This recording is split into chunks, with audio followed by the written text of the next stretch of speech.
Alors c'est une longue histoire, mais en fait France Télévisions m'a demandé de réfléchir à un film autour de l'enfance et de l'exil.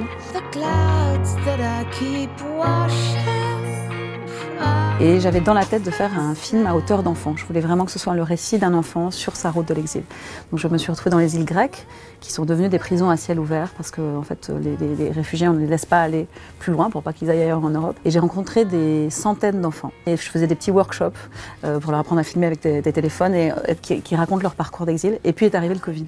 Impossible de franchir les frontières, impossible de retourner en Grèce, et plus de traces de tous ces enfants que j'avais rencontrés. Et puis, par un joli hasard, j'ai rencontré Fanny Ouvnagel, qui est une femme extraordinaire qui a créé une association qui s'appelle Tolu et qui aide à la scolarisation des enfants, notamment dans le camp de Moria. Elle a rencontré Elaha sous un arbre qui apprenait le ABCDEFG à des enfants des camps qui rêvent que d'une chose, c'est d'apprendre. Et elle me parle de Elaha et je lui dis mais c'est incroyable, il faut que je la rencontre. Et elle me dit est-ce que tu voudrais pas la marrainer? Et 3 jours après, le camp de Moria brûle.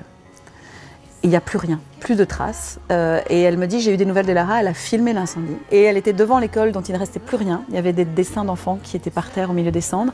Et elle filmait les restes de l'école. Et vraiment, il y a eu une rencontre. C'est-à-dire qu'elle m'a montré ce qu'elle avait filmé avant. Et ce qui était très beau, c'est qu'elle avait, dans cet enfer, il y a 25 000 migrants à Moria. Il y avait 25 000 migrants. Et il n'y avait que 3 000 places dans le camp. Et là-dedans, cette incroyable jeune fille, elle n'avait filmé que la vie. Elle avait filmé les rires des enfants, elle avait filmé les anniversaires, les lâchers de cerfs-volants, comme à Kaboul, où les enfants fabriquent des cerfs-volants. C'est là que je me suis dit, il y a un film parce que c'est son regard et Elaha, c'est l'enfant que je cherchais. Et on s'est rencontrés comme ça. Quand je prends l'appareil et que je prends le film, ça me rend forte et ça me donne la confiance. Parce que avant, j'étais une fille qui était timide et qui avait gardé la distance. Et quand j'étais dans mon pays, j'étais jamais sociale, jamais forte. Donc depuis que j'ai pris l'appareil, que j'ai pris les films, tout ça, ça m'a rendue forte et je suis pas cette fille. Et je suis forte et j'ai confiance en moi. Et Émilie et moi, on a grandi, on avait une maman anglaise, un papa français, donc on a grandi entre 2 rives. Et on a été très tôt très sensibles à la question des gens qui viennent d'ailleurs, des gens en exil. Nos parents nous ont accueillis des gens qui étaient en exil, nous ont toujours depuis l'enfance appris à accueillir, écouter, être avec. Et donc ça c'était quelque chose de très très fort depuis l'enfance. Et Émilie s'est engagée aussi pour les sans-papiers, pour les enfants à Calais.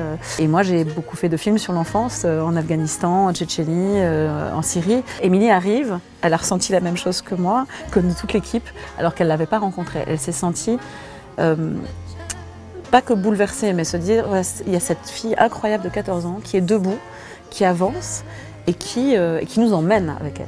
Elle a composé à partir de ça et donc on a vraiment travaillé ensemble, on a travaillé le montage ensemble, on a monté avec ses mots, donc elle est devenue la deuxième voix du film. Donc c'est un film avec Elaha, Émilie, moi, et effectivement il y a beaucoup de sororité.